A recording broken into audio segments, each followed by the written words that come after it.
Today, we are going to show you how to install the CarPlayer into my 2013 Subaru Outback. There are many CarPlayers available for all kinds of different vehicles. Get the one that is made for yours. The parts included for my Subaru Outback are a camera, mounting brackets if needed, base plate guards, chassis connector with labels, mounting screws, corded mic for additional clarity, and the manuals. Due to the age of my device, it required an additional kit that includes side plates, connector wires that fit the connections, antenna wire, additional faceplate designed for the opening, and instructions. Tools needed that are not included in the kits are screwdrivers, a wire crimping tool, wire cutters, and connectors. We will start by removing the covering of the current device in the car, which is held in place with clips. Once you pop an edge, the rest of it will come off easy. Search Google to find out how to remove the faceplate for your car. We will now remove the current device. Carefully slide it out and disconnect all the wiring on the back.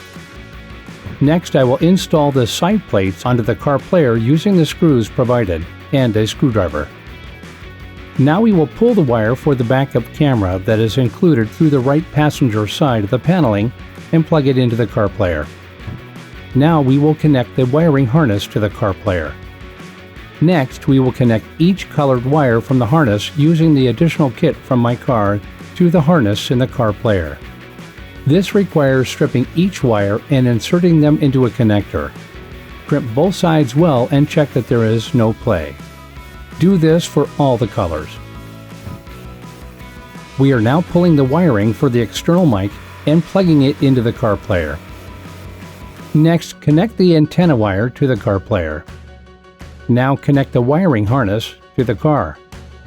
Next, we are pulling the wire for the camera to the back, where it will be mounted. There are many different ways to do this.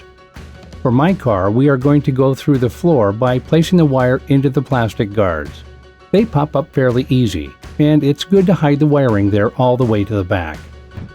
Using a wire connector, we are tapping into the backup light at the rear of the car. Once connected, pull the rest of the wiring to where you want to place the camera, and using a screwdriver and the screws provided, mount the camera. Make sure you have enough play in the wire once it's installed to open the back. Now we are installing the additional faceplate from the kit that fits my car. And next, we are putting back the console for a perfect fit. When we turn on the car for the first time after installation, the display will show the splash screen followed by the control menu. The radio will work without a phone connection since it's connected to your antenna. There are different connection methods to use with your phone. One way is to connect directly with a quality USB cord.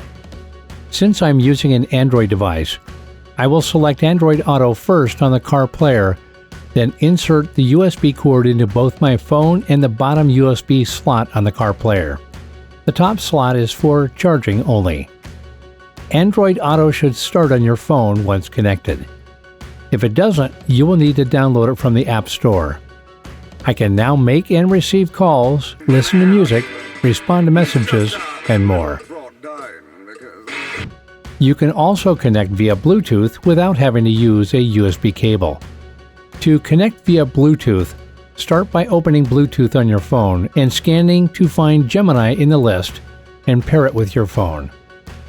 Again, if you're using Android Auto, it will automatically pair, including adding mobile Wi-Fi as seen here. Mobile Wi-Fi is only available for 5G phones. Now every time you start your car, Android Auto will start without having to connect via a USB cable. Putting the car into reverse will now show the camera so you can safely back up too. There are many other features to explore with the CarPlayer, including screen mirroring from both iPhone and Android and much more. As you can see, even from my older car, the installation was easy. I now have an up-to-date CarPlayer and it feels like I have a newer car.